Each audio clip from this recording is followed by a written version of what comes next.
Bismillahirrahmanirrahim. Assalamualaikum warahmatullahi wabarakatuh. Bapak-bapak, ibu-ibu, mas-mas, mbak-mbak, khususnya adik-adikku sekalian yang dirahmati Allah dimanapun Anda berada. Kembali di Iip Channel bersama saya Iip Wijayanto. Kali ini kita akan membahas tema mencintaimu saat kamu dikhianati. Banyak sekali mungkin di antara kita yang pernah merasakan kisah demikian ya. Mencintai seseorang yang sedang galau. Mencintai seseorang yang baru saja dikhianati. Orang yang baru saja dikhianati tentu akan merasa sedih, merasa kesepian. Dia butuh seseorang untuk tempatnya bersandar. Dan disitulah kita menemukan mantan. Sayangnya, nah ini sayangnya nih, orang yang pernah merasakan betapa sakitnya dikhianati, dia tidak pernah mau untuk belajar ya. Belajar apa? Belajar untuk setia. Setelah rasa kecewa, rasa sakit hatinya bisa teratasi. Kemudian dia justru mengkhianati kita. Menyisakan segala rasa cinta yang amat sangat besar di dalam hati kita dalam sendirian. Nah, sekarang ya, banyak di antara kita yang pernah merasakan demikian. Saat mantan sedang susah-susahnya, sedang sedih-sedihnya, sedang berat-beratnya, kita hadir di dalam kehidupannya, menemani dia melampaui masa-masa tersulit di dalam kehidupannya. Tetapi begitu mantan sudah berhasil melewati itu semua, apa yang dia lakukan? Dia mengkhianati kita. Saya punya seorang sahabat baik ya. Dia bertemu dengan seorang wanita. Sahabat saya ini laki-laki ya. Dalam sebuah acara talk show ya. Talk show itu ya diskusi-diskusi begitu ya. Teman saya ini, sahabat saya ini jadi pembicara ya. Jadi dia ini sering tuh jadi pembicara bareng saya. Dan ini adalah ujian terberat dalam hidupnya. Betapa konsep-konsep hidup yang selama ini dia ajarkan dan itu harus dia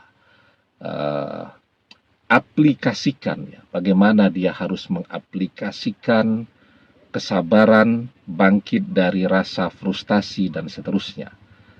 Ya, jadi sesuatu yang sudah sering dia bicarakan, ya sering dia sampaikan kepada orang lain. Nah, sekarang adalah waktu di mana dia harus mencoba mengaplikasikan segala ilmunya tadi untuk bisa terus bertahan. Nah, jadi dia ketemu si wanita ini dalam sebuah acara talk show ya. Dia jadi pembicara, si wanita ini jadi peserta begitu ya. Wanita ini datang ke acara itu karena memang temanya tentang perceraian. Kebetulan si wanita ini sedang menghadapi perceraian. Karena apa? Karena dikhianati oleh suami yang amat sangat dia cintai. Ya, kenapa amat sangat dia cintai? Saya coba melihat Instagram si wanita ini ya. Jadi foto-foto pernikahan itu masih ada lengkap semua. Ketika menjalani kehamilan anak pertama, semuanya diabadikan. Dan itu adalah momen-momen yang amat sangat bahagia bersama suaminya. Sayangnya suaminya ini selingkuh ya. Jadi sebenarnya nikmat untuk suaminya itu sudah tidak kurang-kurang tuh kalau menurut saya ya. Dapat istri yang cantiknya hampir sempurna. Coba bayangkan tuh kan, luar biasa betul. Pintar, baik, dan seterusnya. Dapat mertua juga yang amat sangat menyayangi dia. Tapi dia khianat. Ya.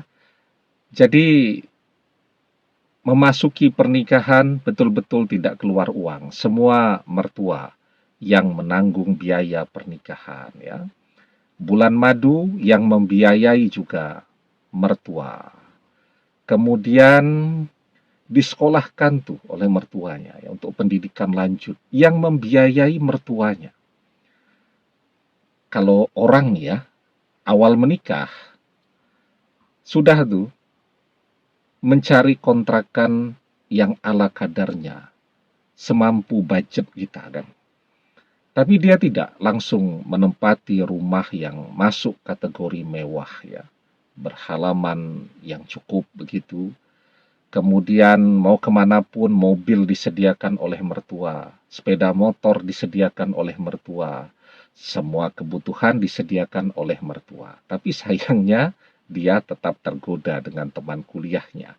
Dia berselingkuh. Nah, ketika perselingkuhannya itu diketahui oleh istrinya mulai rame.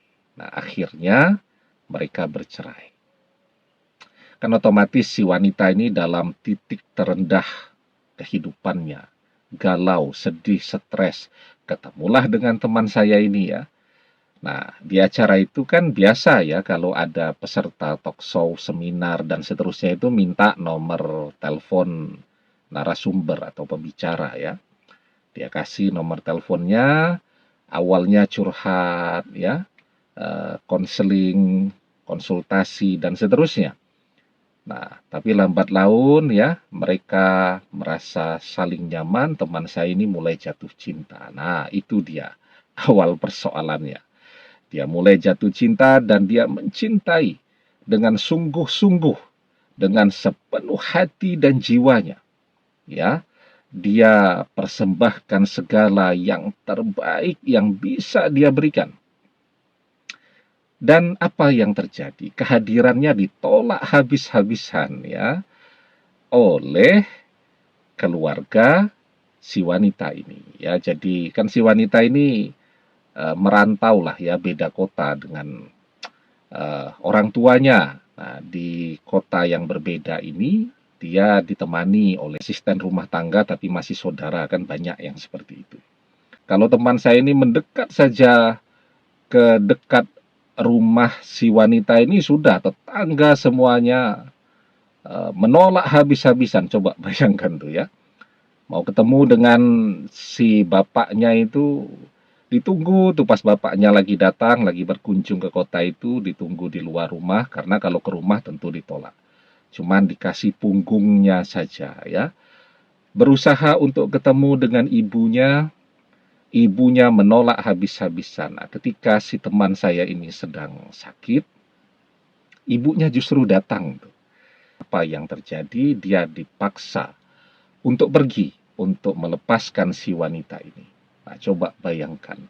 Ya, dan apa yang terjadi pada si wanita itu? Ya, dia happy-happy saja ketika melihat si laki-laki ini minggir ya, atau pergi dari kehidupannya karena dia sudah tidak sanggup lagi ya, dalam keadaan sakit, ditolak terus, dan pada saat itu dia bangkrut ya, tidak punya apa-apa begitu, dari menempati rumah yang cukup mewah begitu, kemudian saat itu tinggal di kos-kosan yang sangat sederhana ya, sementara tanggung jawabnya untuk keluarga juga cukup besar, banyak yang harus dikirimi setiap bulan. Apa yang terjadi ya, dia tentu wajar kan, manusiawi, jika dia tidak sanggup lagi untuk bertahan ya, dia kemudian pergi. Pergi yang tidak pernah dicari. Dia berpikir, oh ini mestinya si wanita ini akan mencari dia untuk menemui. Ternyata ya wanita itu mau dalam keadaan sakit tuh ya, hujan lebat, dia diantar oleh teman satu kosnya untuk ketemu. Si wanita ini juga menolak untuk ketemu. Ternyata ya dengan ibunya memang sudah apa ya, sudah satu ide lah pokoknya untuk melepaskan si laki-laki yang ditolak oleh keluarganya. Dalam perjalanan hidupnya, si laki-laki ini terus mencintai. Nah, saya sampaikan kepada si wanita ini ya, bahwa si laki-laki ini masih amat sangat mencintai Anda. Dia tidak peduli. Nah, jadi apa yang terjadi kemudian ya tentu pelan-pelan dengan segala ilmunya tadi ya. Tentu kita bantulah dengan nasihat, dengan doa dan seterusnya. Pelan-pelan dia bisa menata hidupnya kembali, dia bisa bangkit perlahan-lahan ya. Saya bilang itu ujian apa yang paling sering kamu bicarakan. Nah, kamu sering membicarakan untuk sabar, untuk kuat. Ya, ketika kamu dikhianati, nah sekarang kamu menjalani itu. Dia harus mengaplikasikan apa yang dia bicarakan terus tuh. Dia sampaikan kepada banyak orang kalau ada acara talk show dan seterusnya. Nah, jadi itulah yang terjadi. Dan dia terus mencintai. Cinta di dalam hatinya selalu ada. Dan dia bertanya kepada saya, apa maknanya? Nah, seperti juga banyak pertanyaan di komen-komen kita itu. Cinta di dalam hati saya ini kok tidak pernah pupus. Walaupun dia, kalau bisa kita sebut move on, ya sudah move on lah. Ya. Dia sudah bekerja kembali, dia sudah bangkit, dia sudah bermanfaat, dan seterusnya. Tetapi cinta di dalam hatinya tetap ada, ya. Tetap membesar, tetap seperti saat dia pertama kali ketemu dengan wanita yang pernah amat sangat dia cintai dan sampai hari ini masih terus dia cintai. Dan nasihat saya cuma satu, ya, jangan bersedih. Karena cinta yang ada di dalam hatimu bukan sesuatu yang sia-sia. Karena cinta yang ada di dalam hatimu adalah tanda bahwa kamu akan bersama kembali dengan orang yang kamu cintai. Di dalam sebuah hadis kita diajarkan, almar'u ma'a man ahabba, wa anta ma'a man ahbabta.